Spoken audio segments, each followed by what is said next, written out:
Imaginez que l'on débarque chez vous, qu'on s'installe dans votre salon et que progressivement on grignote un peu plus de votre espace pour vous laisser qu'un tiers de votre chambre ou pire qu'on vous expulse. Et gare à vous si jamais vous protestez. Eh bien c'est ce qui arrive aux Palestiniens depuis 70 ans. Pour bien comprendre le conflit qui cristallise toutes les tensions d'une région à peine plus grande que l'Île-de-France, il faut d'abord revenir au tout début, à la fin de la Première Guerre mondiale. La Palestine fait alors partie de l'Empire ottoman qui vient de perdre avec son allié l'Allemagne la guerre face aux empires français et britanniques. Les vainqueurs s'emparent de territoires et se partagent une région stratégique, le Moyen-Orient.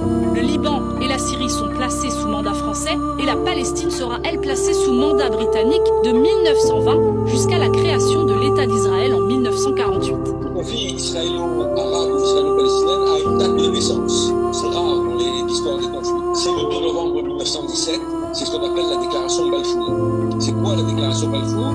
C'est la déclaration faite par le ministre britannique des Affaires étrangères, Alan Rothschild, disant que le Royaume-Uni considère favorablement la création d'un foyer national juif en Palestine. Et c'est à ce moment-là que les cartes commencent à se redessiner. On parle des frontières de 1947, un plan de partition du territoire établi par les Nations Unies. Évidemment, cette installation d'une population étrangère en Palestine a eu un effet sur la population locale qui s'est révoltée parce qu'elle a été aussi chassée de ses terres, parce qu'ils se sont retrouvés au chômage et parce qu'ils ont compris, les Palestiniens ont compris qu'on était en train de les remplacer. Autre période cruciale du conflit, c'est la guerre des 6 jours. Il y a 50 ans, en 1967, elle oppose Israël à ses voisins arabes, l'Égypte, la Syrie et la Jordanie. Israël, qui sort vainqueur de cette guerre, s'approprie plusieurs territoires. Une partie du Golan syrien, le Sinaï égyptien dont la bande de Gaza et Jérusalem-Est. Le Conseil de sécurité a adopté plus de 200 résolutions portant sur le conflit israélo-palestinien, dont la plupart n'ont jamais été respectées par Israël.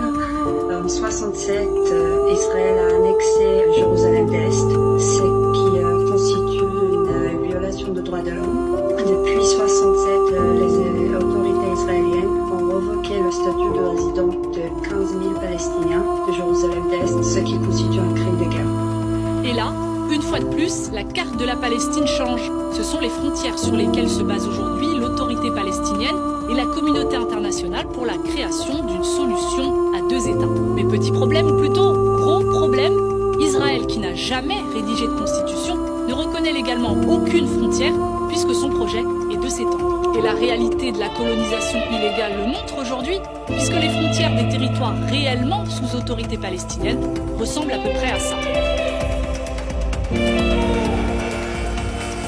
Depuis 1967, Israël occupe la Cisjordanie. Selon la 4e Convention de Genève, une puissance occupante n'a pas le droit de transférer sa propre population au territoire occupé, car le droit international considère une occupation comme un état temporaire. Sauf que la politique de colonisation d'Israël vise à s'approprier le territoire palestinien. En 20 ans, le nombre de colons juifs est passé de 25 000 à 450 000.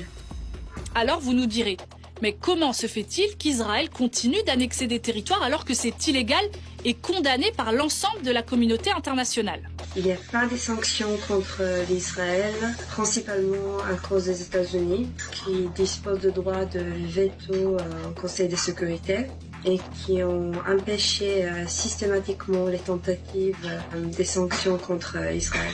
Depuis des années, les présidents français promettent qu'ils vont résoudre le conflit au Proche-Orient, mais quelle est réellement la position de la France? Avec Nicolas Sarkozy, on inaugure ce que j'ai appelé un tournant silencieux de la politique française, c'est-à-dire une politique qui n'a pas changé sur les principes, c'est-à-dire qui dit toujours la France est pour un État palestinien, elle est contre la colonisation, mais qui va développer des relations bilatérales avec Israël, indépendamment de ce qu'Israël fait dans les territoires occupés en Palestine. Ça va tout à fait aux Israéliens. C'est à la limite que la France condamne verbalement ce qu'elle fait, ce n'est pas important.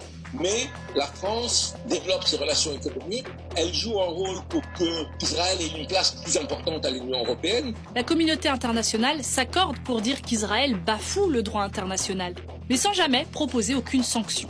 Une des solutions pour faire appliquer le droit international est d'imposer une pression économique sur Israël. Par exemple, que l'Union européenne pourrait mettre fin à ses accords économiques préférentiels avec Israël, tant qu'Israël ne différencie pas entre les territoires occupés et les territoires légalement reconnus de l'État.